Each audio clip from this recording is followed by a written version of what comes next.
Tim Ria here, Digital Health Live at CES 2015. Super excited to be at the WebMD studio here with Wainwright Fishburn with Cooley. Hey, how are you doing? Doing great, Tim. How are you doing today? So it's always awesome to see you. I've seen you in San Diego at our events down there a couple of years ago, up here again in Bay Area. Yeah, we were just in San Francisco last summer. What's your background? Yeah, so I'm a partner at Cooley, have the privilege and honor of being one of the founding partners of our San Diego office. Cooley, as I think you know, is really the dominant venture capital and new economy firm with offices in every technology center around the country and internationally as well. Yeah, I tell my startup friends if they could get you on their bench, that would be a smart play to do. So who was on stage today and what was the topic? Yeah, so I basically gave a keynote opening up on survival of the fittest was the topic. If you look at the venture capital that's come into this sector, it's increased to about $4 billion last year. It was the top highest ever this last year, right? Exactly. And what I tried to do is I tried to put it in context. So at the top of the bubble in the early century, we raised almost $100 billion of overall venture capital. That's drifted down to about 50. And so the digital health part of that is about $4 billion, a little bit around 10%. So what I tried to do is I tried to look at the survival of the fittest, which companies are really built to last and are going to make a difference in this field. I'm curious to who really owns the IP in this space, the sensors, and where and if there's any green fields left over. Yeah, so what I tried to talk about is I looked at the companies that have raised 50 million, companies that have raised 100 million, companies that have done IPOs or been acquired this year, because what that does is that tracks back to the venture community how they're going to get a return on investment. So have we seen a home run hit in the digital health space, a venture-backed deal? Yeah, I think there's a number in the building. So Viva is one of the great IPO stories this year, multi-billion-dollar market cap. Castlight is another one that went public, and while they faltered a little bit in the aftermarket, there's no question they're building a great and solid business, and I think that's fundamentally what it's all about.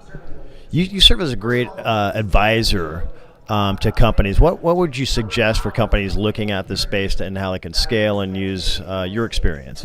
Yeah, so I think what we're looking at now is really the first generation were the monitoring companies, the simple activity trackers, Misfit, Fitbit. There were other companies along that spectrum, AliveCore and Telcare that were FDA cleared products. So that's kind of the first part in the generation. Then we're moving now to the organization and analytics that are trying to make usable data. So where I see point opportunities is really learning how to do the interface and organization to bring all of these various data gathering capabilities. And then Tim, where you see the real streams of commerce that are opening up is one around efficiency and transparency, both in the any place where money flows, so in the healthcare payment stream, and then also any place where care flows. So how to make your transparency in getting your care, ZocDoc, where you can go to a doctor anytime, MD Live, where you can get to a doctor via telepresence, and then you're also looking at the companies that are making a real difference in the fundamentals of the hospital and the clinical setting. And I'd be happy to talk about what I see coming next.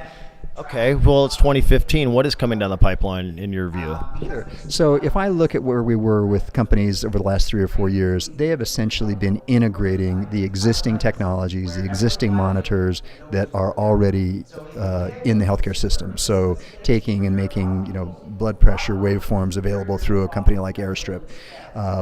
Companies like Telcare and AliveCore that are taking glucose monitoring and ECG waveforms, and that's kind of sort of the old stuff, but making it mobile. Where I see us in the future, and this is over a number of years, is going much deeper using analytics that we've not seen before. So a great example are the genomic fields, where we're getting access to the human genome data. Another interesting example, go ahead. No, I was going to say the biome data that's coming out. Exactly. So what I like to say, you got the 6,000 bits of information that comes from a singular genome. The Illumina machine that came out at the beginning of last year has dropped the price dramatically. So you're now getting population studies with genomic information.